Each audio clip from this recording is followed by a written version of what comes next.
Bismillahirrahmanirrahim. Assalamualaikum warahmatullahi wabarakatuh. Bersua dalam berita perdana malam ini, saya Razikin Abdullah dan saya Rafizah Haji Mahmud. Berita-berita utama malam ini. Kebawah Duli Yang Maha Mulia Paduka Seri Baginda Sultan dan Yang di-Pertuan Negara Brunei Darussalam berkenan mengurniakan surat watikah pelantikan dan surat tauliah pelantikan daripada ketua-ketua perwakilan yang baru dilantik.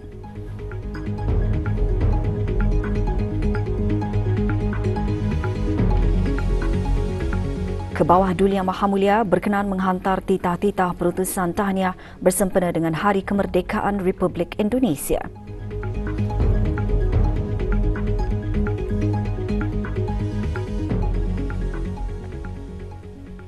Kebawah Duli Yang Maha Mulia Paduka Seri Baginda Sultan Haji Hassan Al-Bolkiah Muizzuddin Wad Daulah, Ibni Almarhum Sultan Haji Omar Ali Saifuddin Sadul Khaliwaddin, Sultan dan Yang di-Pertuan Negara Brunei Darussalam, petang tadi berkenan mengurniakan surat-surat watikah pelantikan kepada ketua-ketua perwakilan Negara Brunei Darussalam yang baru dilantik dan menerima surat-surat tauliah pelantikan daripada ketua-ketua perwakilan ke Negara Brunei Darussalam yang baharu. Majlis-majlis tersebut telah berlangsung di Istana Nurul Iman.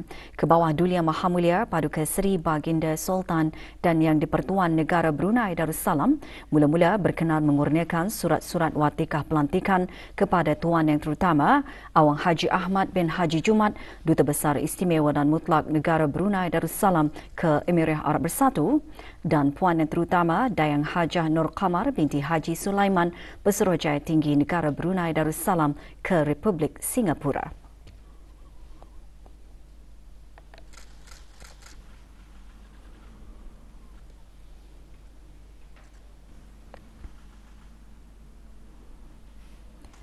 Kebawah Duli Yang Maha Mulia seterusnya berkenan menerima surat-surat tauliah pelantikan daripada Tuan Yang Terutama Muhammad Taghi Rajabi, Duta Besar Istimewa dan Mutlak Republik Islam Iran ke Negara Brunei Darussalam, Puan Yang Terutama Alexandra Mackenzie, Pesuruhjaya Tinggi British ke Negara Brunei Darussalam, dan Puan Yang Terutama Yves Luban, Duta Besar Istimewa dan Mutlak Republik Perancis ke Negara Brunei Darussalam.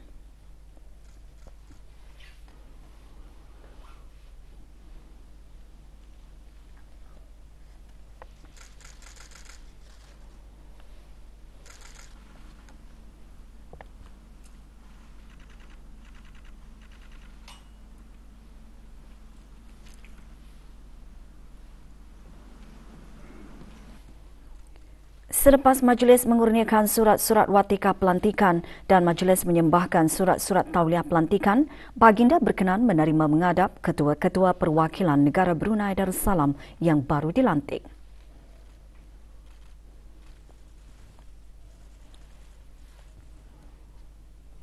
Baginda juga menerima menghadap ketua-ketua perwakilan asing ke Negara Brunei Darussalam yang baharu secara berasingan.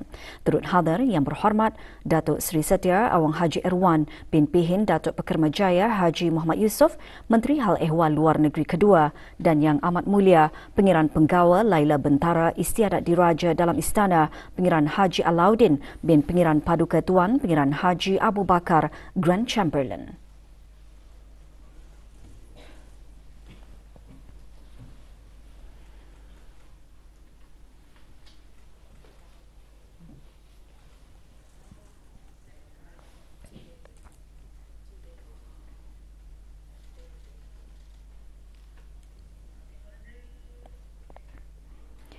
Kebawah Duli Yang Maha Mulia Paduka Seri Baginda Sultan Haji Hassanal Bolkiah Muizzaddin Wad Daulah Ibni Almarhum Sultan Haji Omar Ali Saifuddin Saadul Khairuddin Sultan dan Yang di-Pertuan Negara Brunei Darussalam telah berkenan menghantar titah-titah perutusan tahniah kepada Tuan Yang Terutama Datuk Laila Utama Joko Widodo, Presiden Republik Indonesia. Dan Tuan Yang Terutama Prabowo Subianto, Menteri Pertahanan dan Bakal Presiden Republik Indonesia serta Kerajaan dan Rakyat Republik Indonesia bersempena dengan Hari Kemerdekaan Republik Indonesia yang ke-79 tahun.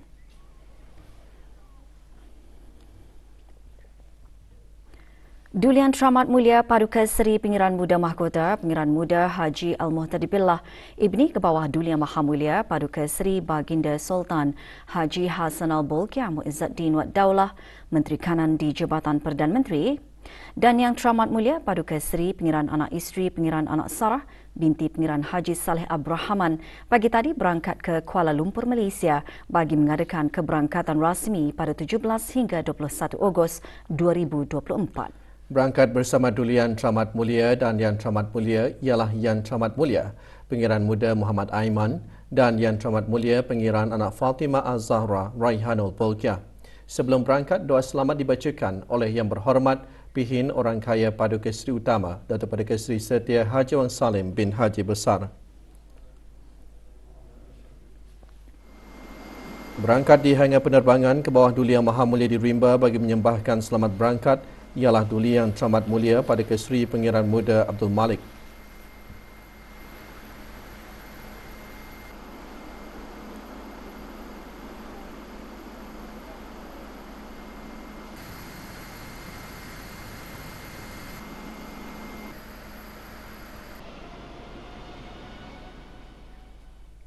Juga hadir Yang Amat Mulia Pengiran Kshatriya, Menteri-Menteri Kabinet, Ahli-Ahli Majlis Mesyuarat Diraja, Pesuruh Jaya Polis, Pasukan Polis Diraja Brunei, Pemerintah Angkatan Bersenjata Diraja Brunei, Setiausaha Tetap Jabatan Perdana Menteri, Kementerian Hal Ehwal Luar Negeri dan Kementerian Pendidikan serta pasangan masing-masing.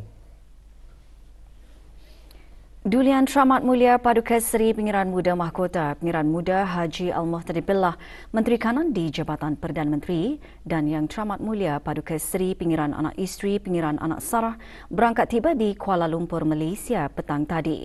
Sejurus keberangkatan tiba di Pangkalan Udara Subang.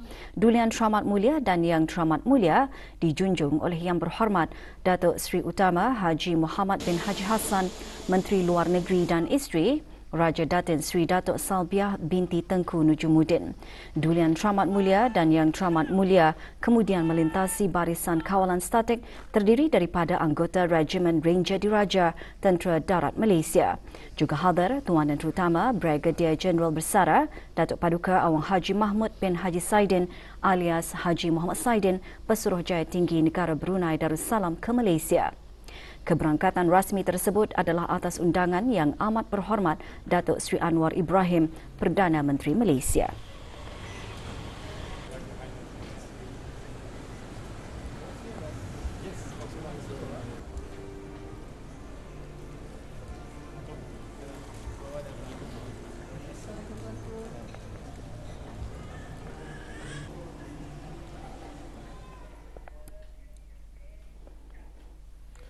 Dalang utama sindiket pengedaran dadah berjaya ditangkap. Ikuti bahan beritanya seketika nanti.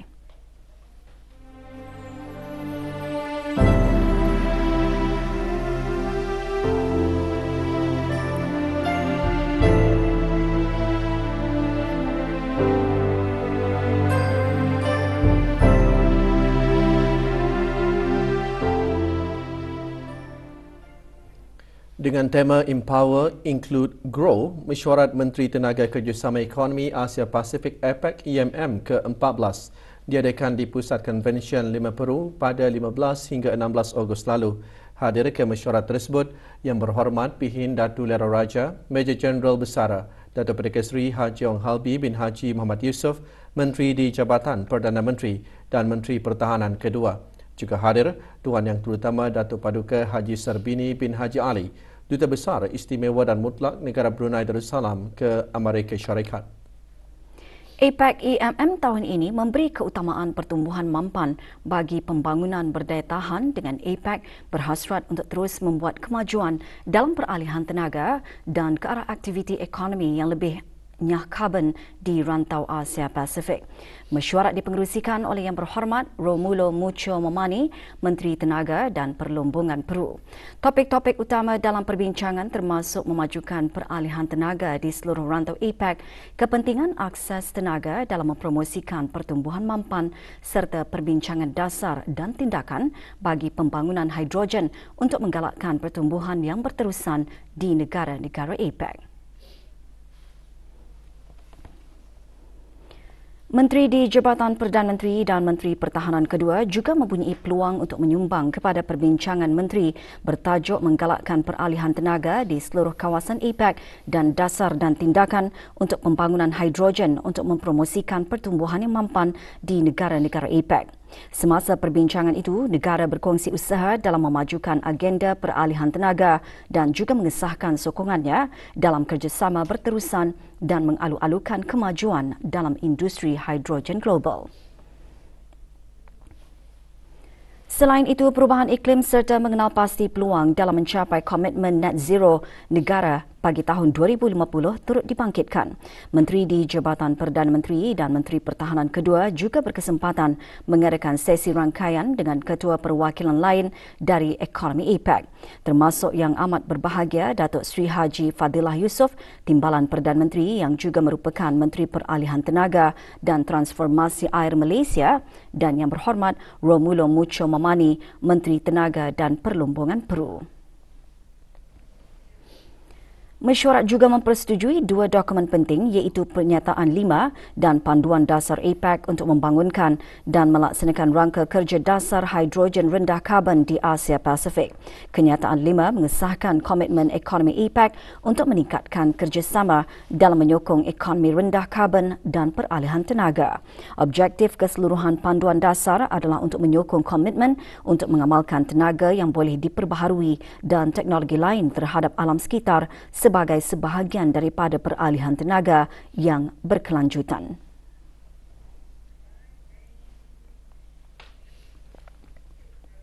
Biro Kawalan Narkotik BKN telah berjaya mengaturkan penangkapan ke atas Eddie Arif bin Haji Zulizam, iaitu dalang utama sindiket pengedaran dadah Operasi Speedo pada 9 Ogos lalu dengan bantuan dan kerjasama dari Jabatan Siasatan Jenayah Narkotik JSJN, Polis Diraja Malaysia dan Pusat Biro Kebangsaan NCB Interpol Malaysia.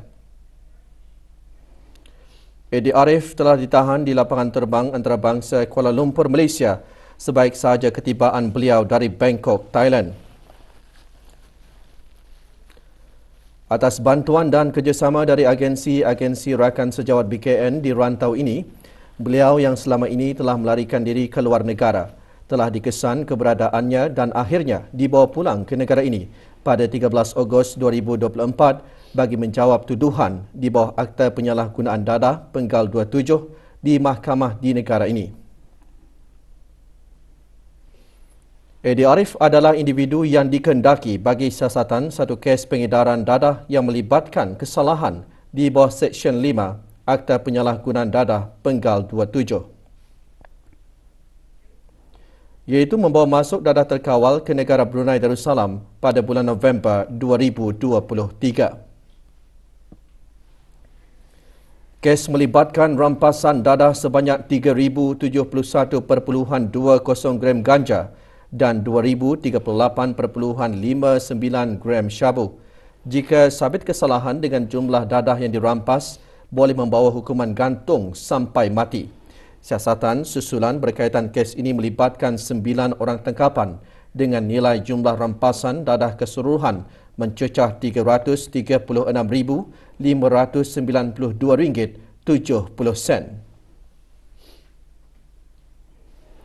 Eddie Arif mula mendapatkan perhatian BKN sejak beliau ditahan dalam usia yang muda dengan rampasan dadah sebanyak 115.42 gram ganja. Kes telah digugurkan memandangkan pada ketika itu beliau masih di bawah umur 18 tahun. Beliau kemudian dikaitkan dengan satu kes pada tahun 2020 yang melibatkan rampasan dadah ganja seberat 982.43 gram dan kes masih lagi berjalan. Eddie Arif juga turut disiasat di bawah Seksyen 3 Perintah Mendapatkan Kembali Hasil Jenayah 2012 KARO. Nama beliau dan ahli rangkaian sindiket terus dikaitkan dengan beberapa operasi tangkapan sindiket-sindiket lain yang dijalankan oleh BKN antara tahun 2020 hingga 2024. Hasil siasatan yang dijalankan oleh BKN selama ini mendapati bahawa Eddie Arif terus menjalankan aktiviti pengedaran dadah dari luar negara secara dalam talian dengan merekrut dan menggunakan golongan muda untuk mengedar dadah di negara ini dengan kadar bayaran yang tinggi di samping menggunakan akaun perbankan mereka untuk membuat transaksi kewangan dalam urusan jual beli dadah. Modus operandi atau taktik yang digunakan ini dipercayai bertujuan untuk menyulitkan lagi siasatan kes dadah dan mengelakkan beliau dari dikaitkan dengan kes-kes dadah di bawah jaringan sindiket ini. Dalam kesempatan ini, BKN memberi amaran bahawa pihaknya akan menjejaki dan memburu mana-mana individu yang terlibat dalam jenayah, terutamanya pengedaran dadah di mana jua mereka berada, tidak kira di dalam atau di luar negara, untuk dihadapkan ke muka pengadilan. BKN juga tidak lupa merakamkan ucapan penghargaan kepada agensi-agensi perisikan dan penguatkuasaan keselamatan dalam dan luar negara atas bantuan dan kerjasama yang diberikan ke arah menjayakan operasi ini.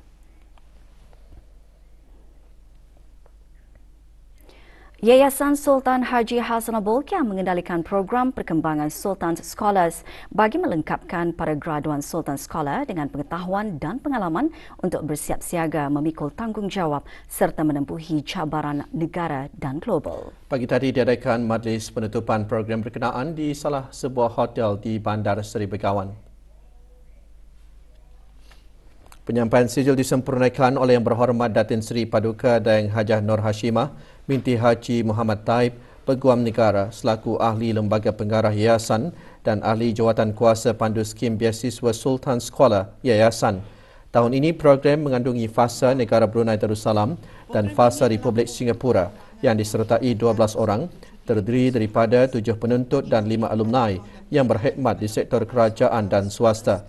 Dr. Nur Imtihan binti Haji Abdul Razak, Setiausaha Perancangan, Guna Tanah dan Alam Sekitar Kementerian Pembangunan selaku pemangku pengarah urusan yayasan, dalam ucapannya menyatakan program dilaksanakan bagi memperluaskan pengetahuan dan kepekaan graduan Sultan Scholar terhadap keperluan negara.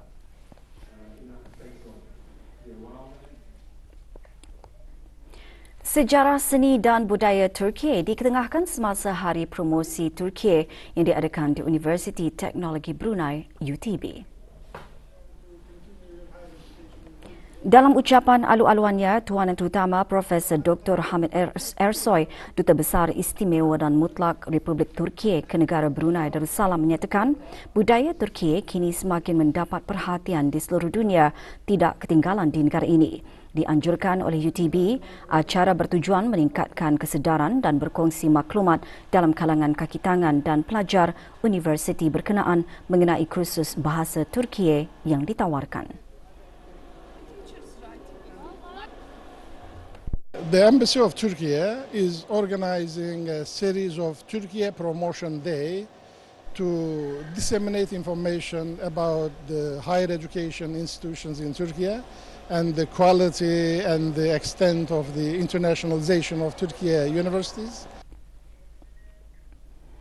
Meminta pertolongan atau bantuan sokongan semasa menghadapi cabaran emosi mental bukanlah tanda kelemahan individu tersebut. Sebaliknya, ia adalah salah satu langkah dan usaha berani ke arah mencapai kesejahteraan minda. Semasa melancarkan projek Healing Pavilion, Setiausaha Tetap Kementerian Kesihatan berkata, kesejahteraan minda adalah satu hak asasi manusia dan juga merupakan tanggungjawab bersama.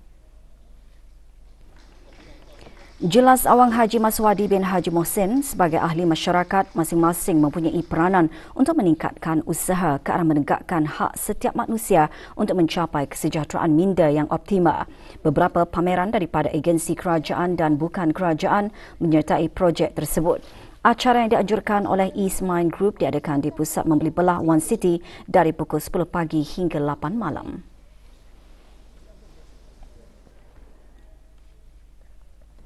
Golongan belia merupakan tulang belakang negara dan berpotensi besar dalam pembangunan negara.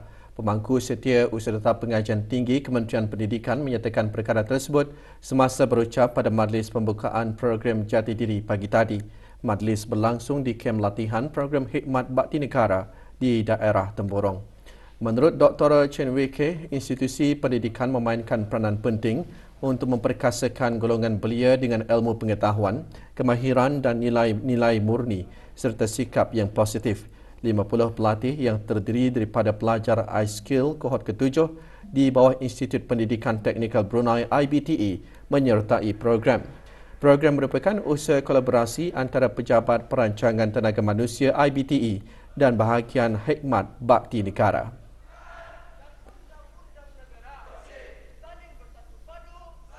Mencabar dan amat menguji ketahanan minda dan secara fizikal dan mental, tapi amat menyeronokkan, pengalaman yang baru bagi saya.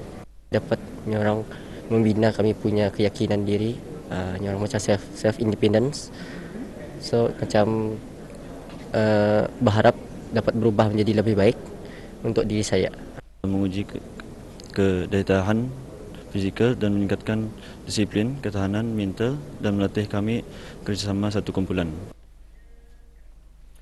16 orang ketua keluarga yang terlibat dalam kejadian banjir, kebakaran dan rumah roboh menerima bantuan kewangan daripada kerajaan ke bawah Duli Yang Maha Mulia melalui Jabatan Pembangunan Masyarakat, Kementerian Kebudayaan Belia dan Sukan. Majlis penyerahan bantuan berlangsung petang tadi di Stadium Negara Hassanal Bolkiah, Berakas.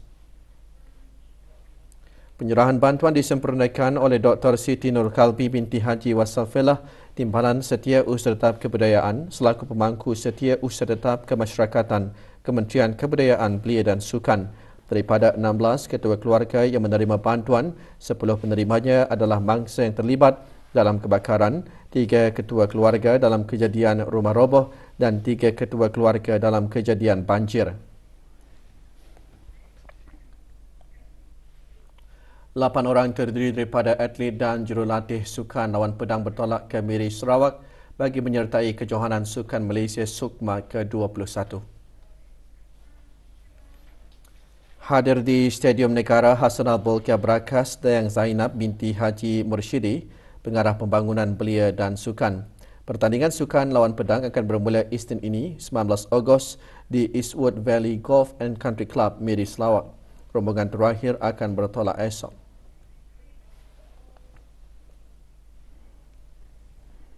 Dua perlawanan bagi kategori wanita kejohanan bola keranjang antara sekolah-sekolah A1 PPE 2024 berlangsung semalam di gelanggang bola keranjang Batu Bersurat, Gadong.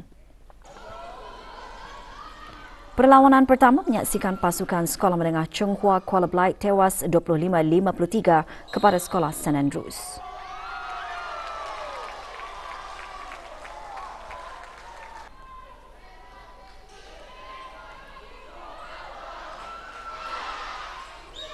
Sementara dalam perlawanan kedua pula, Sekolah St. George tewas kepada Sekolah Menengah Chung Hua Bandar Seribu Kawan 16-61.